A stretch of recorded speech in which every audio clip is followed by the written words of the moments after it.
Why don't we do a roll? You can, I do have to do the program script, if that's okay? Yeah, go for it. And Tammy, is Director Walsh online by any chance? You're muted, Tammy. I'm checking to see if she's the one on the iPhone. I haven't got confirmation yet. We can start, and then if she signs on, we can go back to checking her in. That's okay. Confusing me, and I'm easily confused. All right, shall we begin? Good morning and welcome to the October 16th, 2025 City of Alameda AC Transit ILC hybrid meeting. No action shall be taken during a disruption that would prevent members of the public from offering public comments using a call-in or internet-based option. This meeting is being recorded. For the members of the public who have dialed into this meeting by telephone, you must press star 9 to raise your hand when the agenda item you would like to speak on is called. The committee secretary will unmute you at the appropriate time and call the last 4 digits of your phone number. If you are attending the meeting via Zoom, you may use the raise your hand feature and your name will be called when it is your turn to speak. If you decide not to speak, you may dial star 9 or click lower your hand in Zoom. We request that all speakers clearly and slowly state their name for the record and make sure their location is quiet and that all other audio devices are turned off. Each speaker will be allowed 2 minutes to present their comments and will be notified when their time is up. I will now turn to the chair to open the meeting. I do want to point out that Director Walsh is available online, and Director Walsh is the alternate for this meeting. However, we do have a quorum, so Director Walsh, do you want to participate as a committee member, or would you prefer to just listen in? If you participate as a committee member, we'll just give you the just cause questionnaire. Good morning, everyone. I'm sorry I couldn't be there in person today to fill in as alternate. I'd like to just observe and participate remotely, if that's okay. Great. Okay, thank you. And feel free to raise your hand if you have a question. Thank you so much. All right, so on to roll call. Representing the city of Alameda, we have Mayor Ashcraft Present. as the alternate and Councilmember Desa. Present. Representing AC Transit, we have Director Young. Here. And Director Syed is absent. Director Walsh is participating as a member of the public. Okay, well, we did the roll call. Are there any public comments and or announcements? Hearing none, why don't we move on? I don't know what we do with agenda item number 3, those from previous LLC meetings. Is that something we want to discuss? Only if there are questions from the committee or the public, but otherwise, hearing none, why don't we move on to the main discussion items. Number 4, free bus pass program for seniors and people with disabilities. Update City of Alameda. Thank you. Thank you. To get this started, I want to introduce Liz Escobar, who some of you have met before. She is our wonderful paratransit coordinator. And I also wanted to acknowledge that Morris McKay is here. He is the lead of the Mastic Senior Center, where the paratransit program is run out of. So go ahead, Liz. Good morning, everyone. As Lisa mentioned, my name is Liz Escobar, Paratransit Coordinator. I'm excited to be here today to provide an update on the free bus pass program. This initiative is part of our commitment to enhancing mobility for older adults and people with disabilities in the city of Alameda. As we aim to move away from using the term paratransit, I would like to introduce to you our newly rebranded program, Alameda Connect. Alameda Connect will serve as a new name for the all transportation programs and services offered through the city of Alameda, meaning the free bus pass program, the Alameda Independent Mobility Program, and all outreach events will fall under kind of this umbrella name from here on out. We can dive into our program update. Next slide, please. So our program this year has reached its highest membership level yet, with a total of 960 participants. However, we do have a wait list of an additional 65 individuals who are very eager to join. In June, I implemented a strict renewal process for the fiscal year 2025-2026, which has resulted in the deactivation of 263 passes. This effort aims to ensure that passes are available to those who truly need them the most, and to remove those who are no longer eligible, such as those whose low income status has changed and are now not considered low income, and for those who have moved out of Alameda. As it stands now, we have a total of 697 current members. It's important that we continue to support our active participants while also working to reduce our wait list, as this is a very popular program, as AC Transit is a very highly utilized service here in Alameda. If I could pause, I think the slides are not showing on the Zoom, so if I have to. There you go. Thanks, Crystal.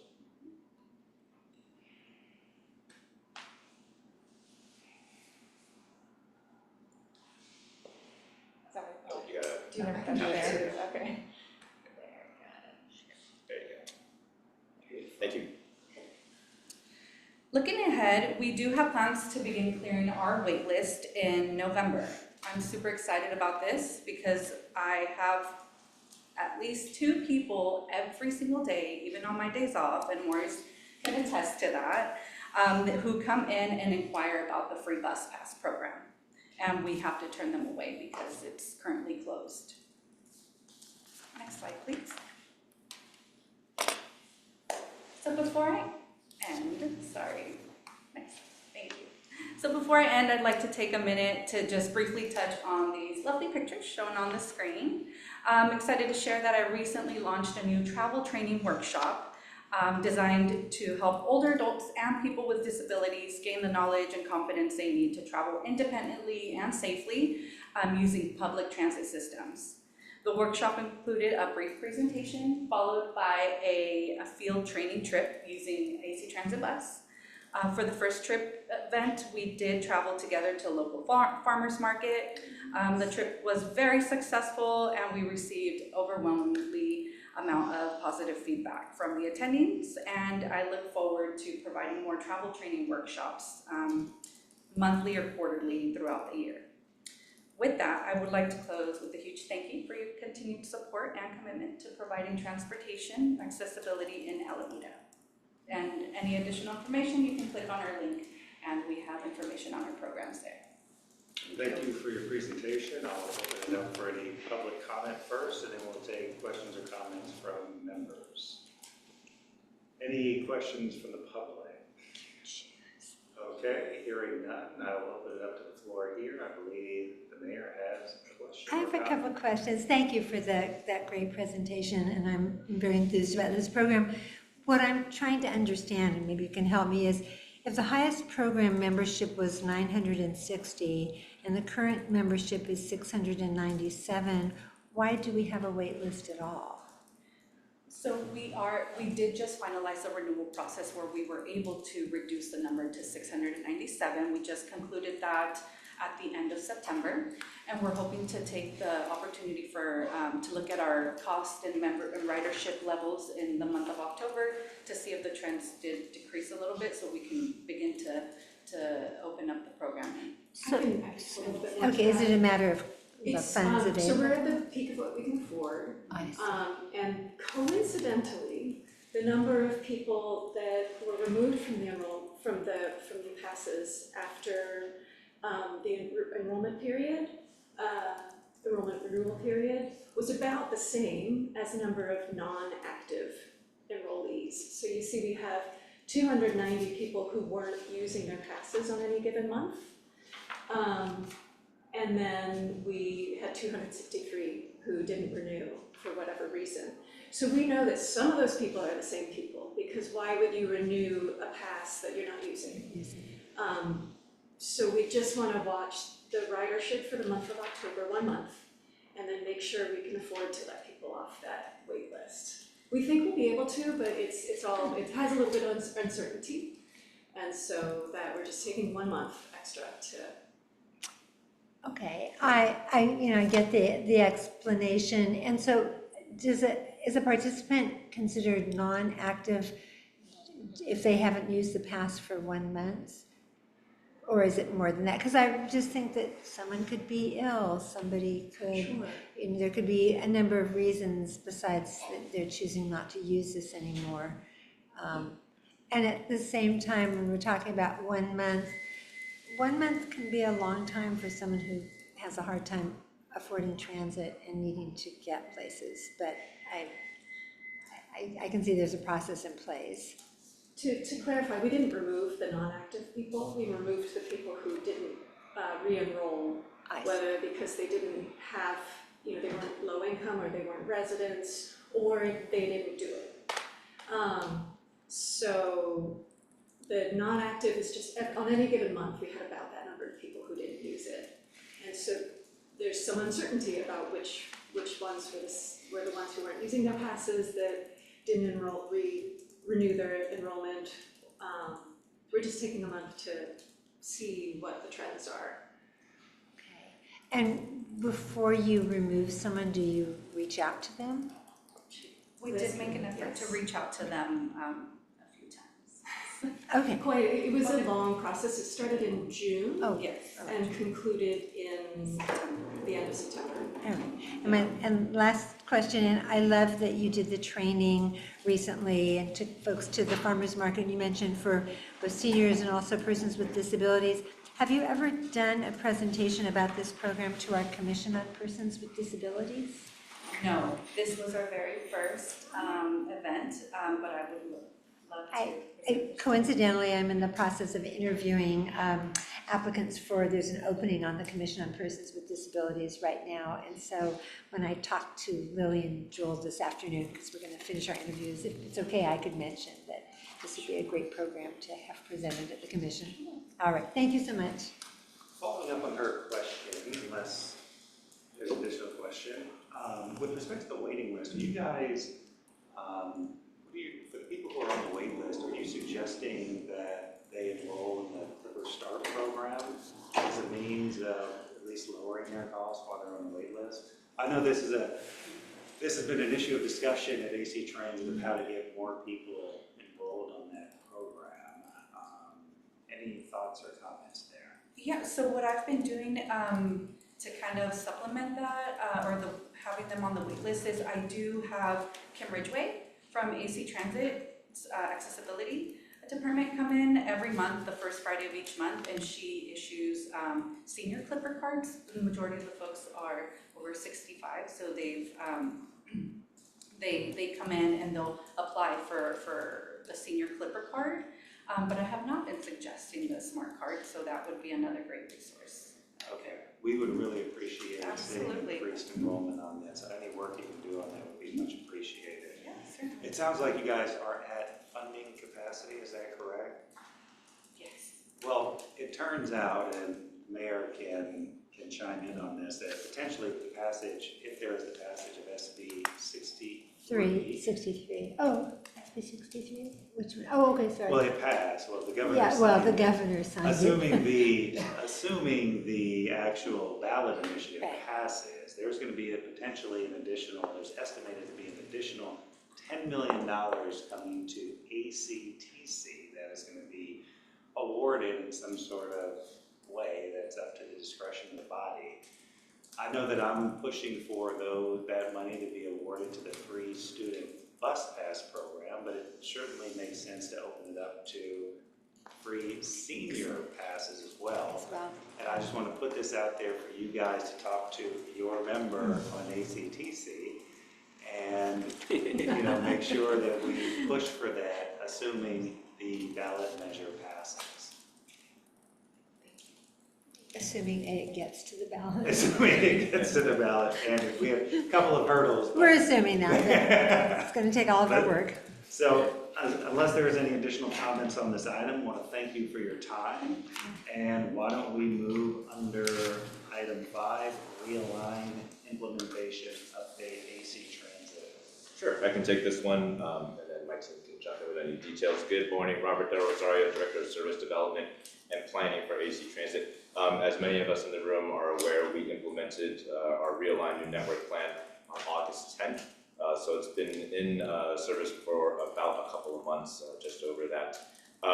I will say that from an operations perspective, the rollout and implementation itself was fairly smooth. We didn't have too many lost operators, everyone was aware. Both the public and our operations were familiar that there were significant changes coming on August 10th. We do have some bus stop work that needs to be completed. There are a lot of bag poles out there, and then we have to replace those with permanent decals, and so there's a significant amount of work that needs to be done on the bus stop side, but we're making a lot of progress. Overall, there were 1,500 stops that had to be adjusted, and we have a pretty skeletal size full crew that is responsible for that work. The target is to try to complete a significant amount of the bus stop final work by the end of the year. So we know that there were significant changes for the city of Alameda, and it has had some impacts on ridership patterns, both Trans-Bay and local. Some of the ones we are aware of, and we've tried to address in the field. Line O, we know that there's some overcrowding on Line O, primarily as a result of the changing of the OX, with that being combined with the W. The OX is no longer an option for Line O riders, and so we're seeing some crowding there. We've been able to deploy a standby bus whenever available to help manage the loads on Line O. One thing to also keep in mind is that when our board went through the approval process for Realign, they had to make some very tough decisions about where to invest their resources in a cost neutral or even a cost deficit environment. And so a lot of the focus was on trying to improve frequency on the local service. But coupled with that is that you have, I think, a big push of return to office, particularly in San Francisco, and so I think we're seeing the impacts of that now. Line 19 was the extension to Alameda Point. That one, the running times need to be adjusted, and we're aware of that, just to get that route on schedule. It's one of the most challenging ones that we have of all of our network changes that we know we have to fix. Line 31, of course, there's the change to the airport. We haven't heard much, maybe one customer comment about the loss of the service to the airport. It didn't have very high ridership before that. And then on the other end, which may affect Alameda residents less, is trying to serve both Skyline High School and the Chabot Observatory. So that may be a great connection for some folks in Alameda. The last one is Line 96. That service, on the Oakland side, we've connected it to Brooklyn Basin, which is something that we were really intent on in serving new developments in the plan. But I think serving Brooklyn Basin has created some travel time changes for folks who are going from Oakland to Alameda, particularly I'm trying to remember the school, the Academy on the west side. Academy of Alameda. Yes, I think that's it. Kids have adapted and families have adapted, but we have been talking to families, and it looks like we're seeing if we can shift the schedule a little bit to better accommodate those trip patterns. So those are the issues that we're primarily seeing in Alameda. We do have a January sign up where we want to try to make adjustments and see what we can do to address some of these comments and challenges, trip pattern changes that we have heard about. So we're looking closely into that, particularly if there's any resources for capacity improvements, say on the O, or reliability improvements, fixing the schedule on the 19, adjusting that trip on the 96. So we're looking into, of course, we're again operating in a resource neutral environment, so that's the challenge in all of this, is trying to get creative with the resources we have so that we can address these things. And these aren't just unique to Alameda, there are also similar issues that we've seen in other cities, and so it's all a moving of the shell game to try to make sure that we can best use our limited resources to address some of these issues. So hopefully we'll have more news as we go in terms of what we can do with our January service change. So with that, I'll pause and see if there's any questions. I also want to point out that we do have our newly appointed Chief Operating Officer, Aaron Vogel, in the audience. So we've been working very closely, our two departments, on trying to address a lot of issues that we've seen with Realign. Thank you for the presentation. Why don't we open it up for any public comment on the item? Okay, hearing no public comment, do we have questions from members of the committee? Of course we do. Go for it. Thank you, Robert, for that update. You mentioned when you were talking about the line 19, Yes. Alameda Point, this is your most challenging, or why is that? The schedule we put out there, there's a couple things, and maybe Crystal can jump into some details. The schedule we put out there, it didn't have the runtime that we thought it should have, basically. But I think the second piece is a lot of the detour work that's going on out there on the Alameda Point side, and so trying to navigate through that, and I think it's dynamically changing, and so we're trying to figure out what's the best route that we can put out there that can avoid the detours. Crystal, is there anything else you want to add? Yes, there's been some frustration with operator confusion and delays associated with that extension into Alameda Point. We realized kind of early on that there was a missing street sign out in Alameda Point. Only one? It was probably just taken out sometime during construction, forgotten to put back in, but we brought it to the attention of the city. It was addressed very, very quickly. So thank you to city staff so much for helping with that. We've also been coordinating with city staff to clarify the current and upcoming road closures and detours into the point so that we could better plan those detours. So that should help address the confusion. I was going to say that city staff could probably help. Were you going to add anything, Lisa? I haven't had it, obviously. Yeah. Public Works Department. Yeah, well, that's what I was thinking. It connect with, I think both base reuse and economic development and public works, which are both out at City Hall West, but I mean, you can, Lisa's a great conduit, so. Okay, thank you for that clarification. Yeah, it's challenging even for those of us who drive, who live here, so. Question and a comment. The question is, from the outset, you referenced something called few lost operators. What does that mean? Lost operators? Yeah. I think you said that. Did I mention? So operators who may not be familiar with the routing. Okay. Not that we lost them. Yeah. And I guess my comment, but thank you. Yeah. I think my comment is, I do notice, because I take the first O when I take the bus, I do notice that it's getting a little bit more full. Yes. You know, because I always like to, get the first seat in the front, because I love the front because of the big window and all that kind of stuff. It's like, several people have already taken it. Yeah. So I do notice that. Yeah. Are people standing there? No, we're not at that, no, I mean, at that That early. early, yeah. The 7:30 a.m. trip is the one that is impacted the most, where we are seeing standees or possible pass-ups, and that's where we're trying to bring in the additional vehicle to help with that. A coworker who lives in Jack London Square wants to catch the O when it comes out of the tube, but unfortunately. By then, yeah. By that time, she doesn't pick it up. Yes. By the time you get closer to even Webster, on the O, along Santa Clara, it'll start to get very crowded.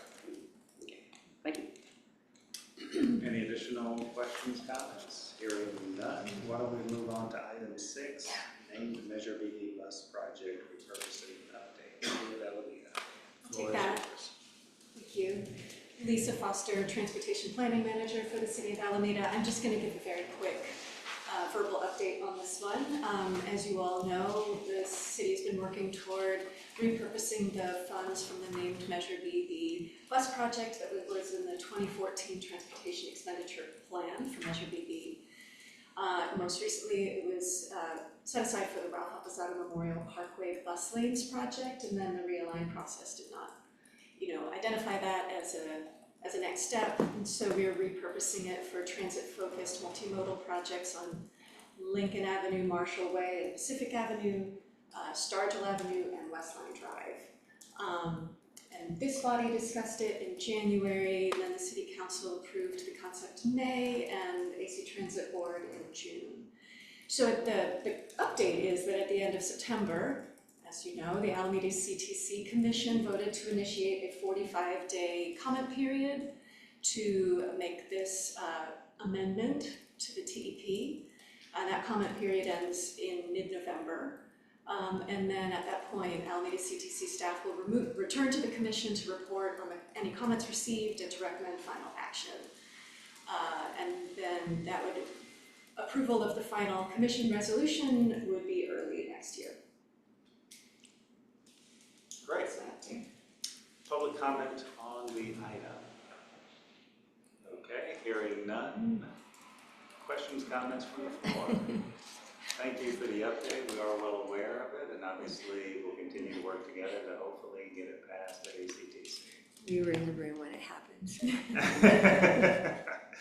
Okay, moving on, status briefing items. What do we do with that? We asking for, The status briefing items we can go through.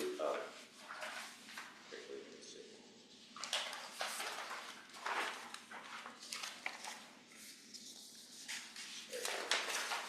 Yes, so we can also provide updates on these items. I look quicker than the first few items. great, if we have any updates on any of the status briefing items, to the extent that we have them, why don't we present them? If not, that is fine as well. Sorry. Yes, this is you guys. Thank you. Hello, hello. Hi everyone, Brian McGuire, Land Use Transportation Planner for City of Alameda, and in this case, also one of the city appointees to the Alameda TMA board, and our board president, Michael Hara, also here, can add to the update. Just maybe a quick, we just, hot off the presses, we got our third quarter update from the Bay Pass MTC staff dashboard, which shows thus far in 2025, we've got about 1,500 and change active users of the Bay Pass and the Alameda TMA, which is our northern waterfront redevelopment area projects, as well as our Alameda Point folks. That includes city tenants and new development residents and commercial properties that have been sold and have employees. So the Alameda TMA purchases AC Transit Easy Passes, and then the Bay Pass is an add-on to that program. So it's in its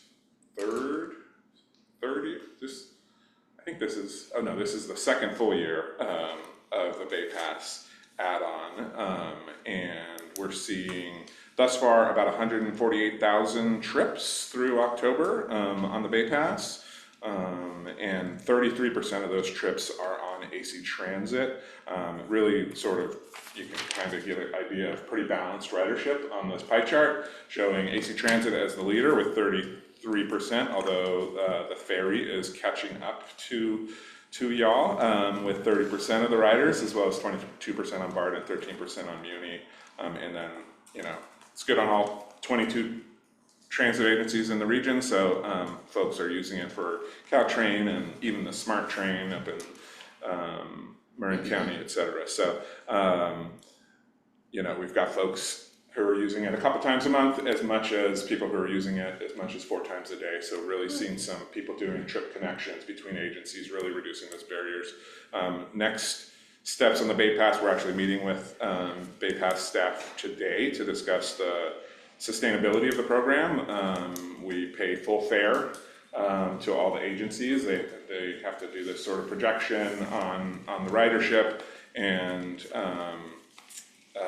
the costs have increased, and they're increasing a little bit more next year, and we're looking at the budgets of the Alameda TMA, which relies on tenant transportation fees and development impact fees, basically, for transportation to fund that. So we're trying to figure out how sustainable that program is, or if we have to make some modifications, looking at some potential solutions. We've got some employers at Alameda Point that are much more employee dense than others, and it starts to break the economics a little bit for the funding that is available. So that's what we're working on. Mike, you want to give any other updates? We're thrilled with the results out of the Bay Pass thus far, and we want to figure out how to, we will figure out a way to implement that, continue to implement that, and we're thrilled to hear they've got funding slated through 27, I believe. So we're very excited about that. The results are phenomenal. We're hearing anecdotal things too that are really noteworthy, such as people saying that it's a huge reason why they're staying employed in Alameda is because of that. because they've got an opportunity to do that. And so from an economic development standpoint, it's there's some tremendous benefits to the city. So the only other thing is we do have a meeting with staff tomorrow regarding the Easy Pass continuation. We've been in contract for several years, and it comes up every 2 or 3 years, and we're at the end of our current contract. So we're meeting tomorrow to get that rolling. So there's no gap in coverage. So anyway, we're thrilled with the way things are working right now with you all. And appreciate it. Well, thank you for the update. Do we have any public comments? Hearing none, do we have any questions, comments from members of the committee? The floor is yours. Thank you. Thanks, Mike. Great report. Nice to see you. So how many, I think Brian answered the question as he was explaining, because I was trying to figure out the difference between Bay Pass and the Easy Pass, but Bay Pass basically covers all the transit systems and. Exactly. So we can't do a Bay Pass without the Easy Pass. Okay, so the baseline is everything that we do. We have to starts with the Easy Pass. Okay, so that's all AC Transit, and then the Bay Pass add-on is covers all of the rest of the transit agencies in the Bay Area. Okay. So it's really a pretty amazing piece to add on to give, especially with Alameda. I heard this stat the other day. The only city with more than one permanent stop on the ferry system, which has 3, so it just kind of blows everybody away. We try to keep that under the radar when we're talking to WIDA, but we're an island, so anyway, but yeah, so. It was, I mean, it just, so I think that ties in quite well with Alameda Point and everything, so, yeah. So the friends, so how many Bay Passes are out there? How many?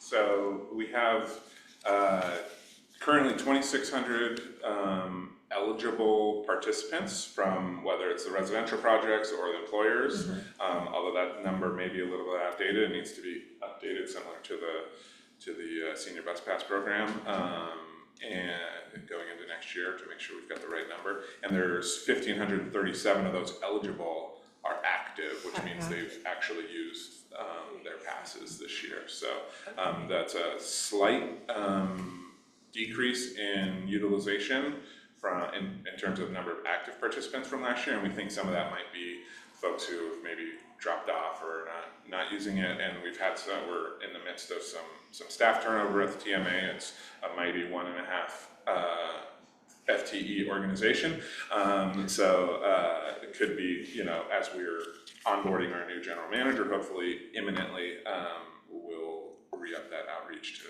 improve that utilization rate. Got it. And the cost, what is the cost of the program? So this is pulling out of my memory, but it's a little over $100 a year per person for the AC Transit Easy Pass, and then the Bay Pass is about a $200 add-on on top of that, so a little over $300 a year per person, which is obviously a significant cost, but it's a significant benefit to sort of reduce the friction between all these different agencies. And the TMA is able to fund 100% of that? So the TMA's budget is comprised of 3 basic things. First is there is some CFD funding at Alameda Point. There was a portion of that CFD that's allocated for that. There is tenant, Alameda Point tenant rents that a portion of those funds are utilized for it. And then the third is homeowner assessments that go through HOAs, et cetera, that HOAs are property management companies if it's an apartment. And that funding is guaranteed by project approvals for those projects. And so they're not specifically tied to one particular thing, but it's typical of residential developments. They'll have a mitigation measure that requires the provision of an easy pass for every household. And so, I was on the planning board for 6 years, yes. Yes. Yeah, so okay. to supplement that, to date, the TMA's been able to cover 100% of those costs. We probably dipped into the reserves just a tad this year to cover the increased costs. The marginal increase for next year is not going to be as big, but the question of whether it is, whether there will need to be any tweaks to how we structure the program to cover any potential shortfalls. But we're very close. I think we'll figure out a solution, but it may take a little creativity. Yeah, please. just to add on that, I'm sorry, one other thing is that those funds that are collected are utilized for multiple programs, including Woodstock, including the Alameda water shuttle.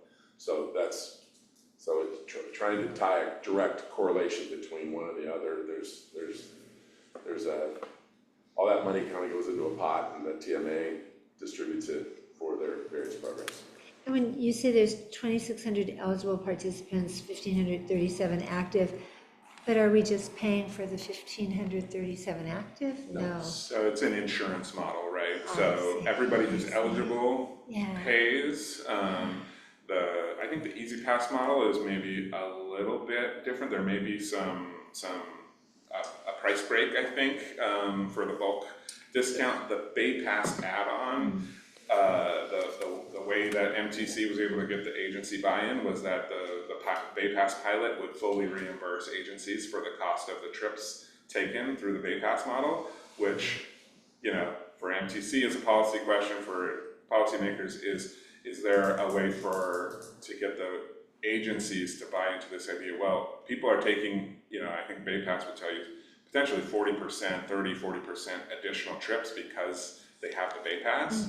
And so, is there an opportunity to get a little bit more of a value proposition for the partner organizations to make sure it's desirable? They're getting an extra value by enrolling everybody, but it's paid based on enrollment. I see, okay. Yeah. And perhaps additional marketing. I just think, gosh, if I'm a homeowner and I'm paying out HOA fees, I'd want to be getting my money's worth out of it. Sure. Yeah, the way the program is administered is the potential user has to enroll. They have to Opt in, notify. yeah. They have to opt in. That's exactly right. So, in some, it's been something where we are continually trying to get the word out there, outreach, door hangers, pop into the leasing office.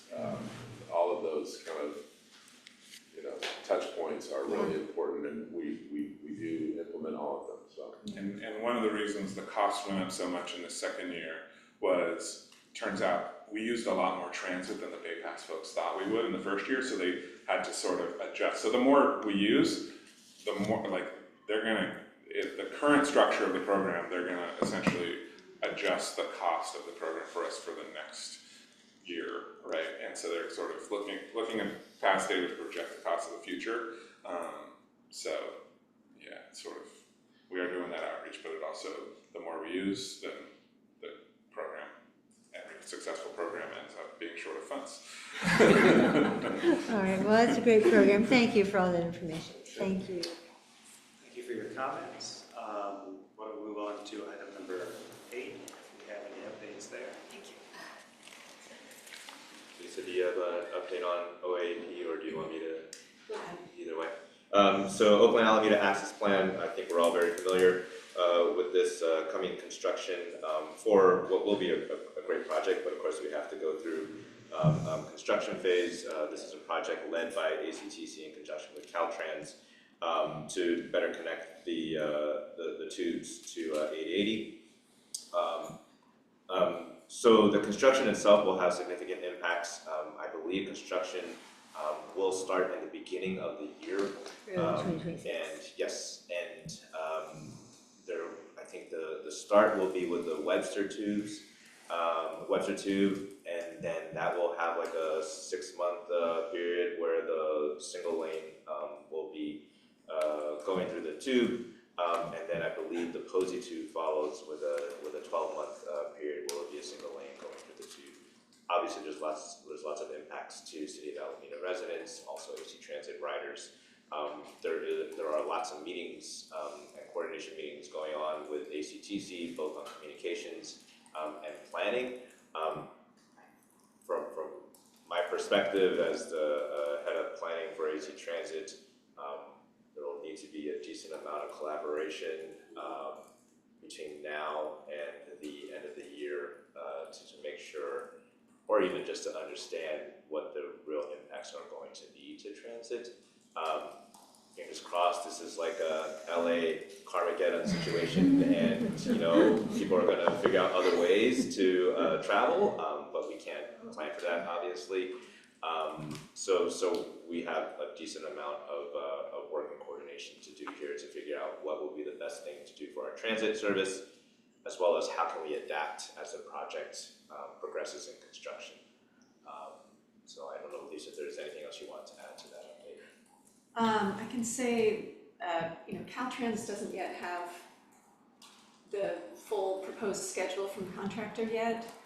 Once they've had that and digested it, then they will share it to the technical teams, AC Transit City, and we'll get some more details.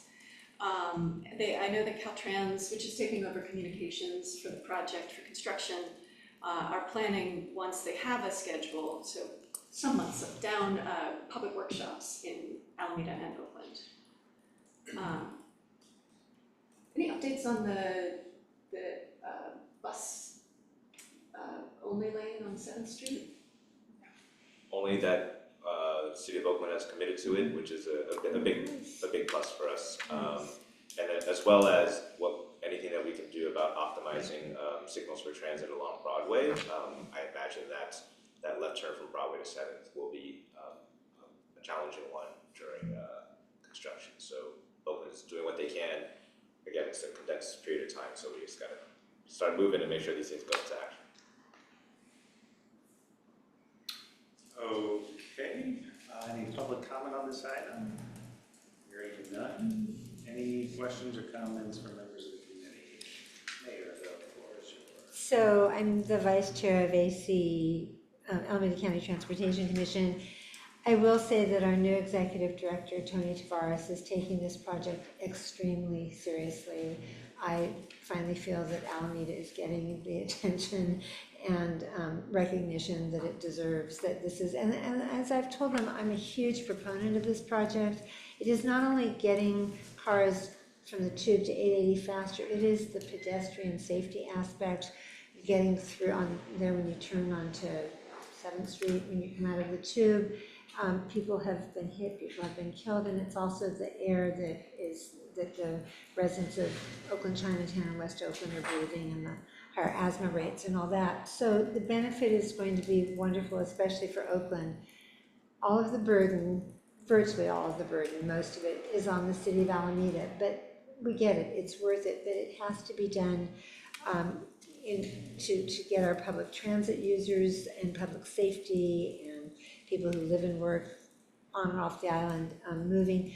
So what Tony has committed, and he's brought in Susan Chang, who is an engineer previously with Caltrans. I think he brought her out of retirement, but she had experience from the Cypress Mandela, taking that freeway down and getting things going again after the earthquake. And she is overseeing this, and already she has told me that the contractor, which is Bay Cities, I want to say, is working to reduce the number of months of the closure. So as Lisa said, we'll know more when we know more, but I do feel that we've finally succeeded in getting Alameda's needs known. And then I think we just all have to keep an eye on the communication piece, because we went from May until August with zero communications from Caltrans.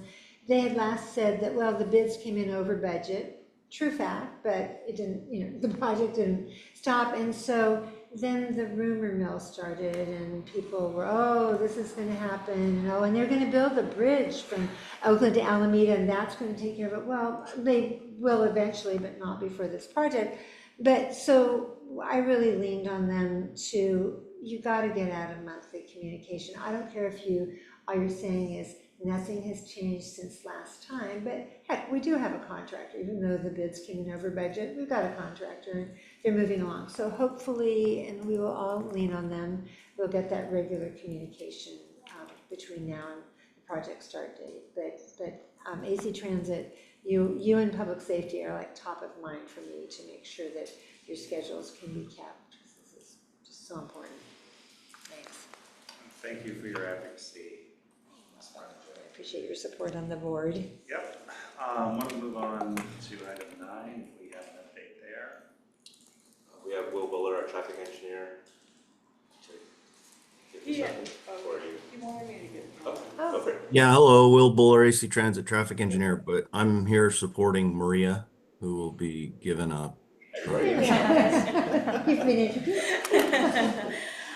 Good morning, Maria Henderson, External Affairs Representative, Legislative Affairs and Community Relations at AC Transit.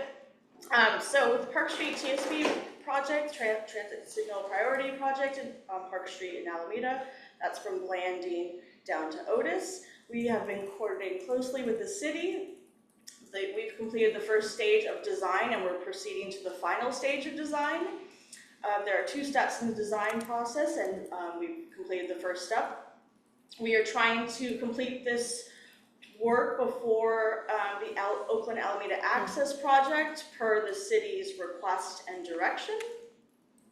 And we will be presenting to the City of Alameda Transportation Commission in November or December of this year. So as of this time, we are just trying to make sure that we can expedite the work before the Oakland Alameda Access Project starts. And that's all I have today. And Will is available, he's our traffic engineer who can answer any technical questions about the project. Thank you for the update. Do we have any public comment? Hearing none. Do we have any questions or comments on the floor? Hearing none. Okay, why don't we move on to item 10? There is an update there. Otherwise, we should move on to item 11. I can do that one really quick. Personal Lane Transportation Planner at AC Transit. Your agenda packet includes the attachment with the performance summary for lines that are operating in Alameda from May through August. Like Robert said earlier, we don't have too much realigned data available just yet, but from what we see in the table, ridership has been pretty consistent. Most of the lines are meeting our on-time performance target of 72%. You can see for August that line 19 and the Transbay lines were struggling, and that can be attributed to the routing confusion and passenger overcrowding that Robert discussed earlier, but we are continuing to monitor it and address it as we can with the limited resources that we do have. The agenda packet also includes information about the customer complaints that we've received, and the ones that stand out really are, again, the 19, the 2021, or 3031, and then the Transbay Lino overcrowding. Thank you for your update. Do we have any public comment? Hearing none. Do we have any questions or comments on the floor? Looks like 0. So why don't we move on to item number 11, next meeting. The next meeting is February 12th, 2026. And then we have the rest of the year scheduled out, June 11th, 2026, and October 8th, 2026. Okay, fantastic. Planning request, future agenda items. Without going into this item in detail, if I may, the proposed ILC restructuring will be going to the board on October 22nd, and we've taken most, if not all, of the recommendations that came from the ILC about how to conduct ILCs in the city of Alameda. So we'll be able to report on those at a future meeting. Okay. Announcements. No announcements. This meeting is. Oh, I guess if I could just make Oh. one comment briefly. I just wanted to say that the memorial service that AC Transit did for our former director, Chris Peoples, at the end of September, was it? Was just lovely. And I met bus drivers who had driven for AC Transit for more than 30 years, and they talked about how Chris Peoples knew their names, listened to their concerns, and I mean, that was just Chris. So anyway, lovely job. That was great. Thank you for your attendance. With that, this meeting is adjourned. Nice to see Thank you. everybody. Nice to see you.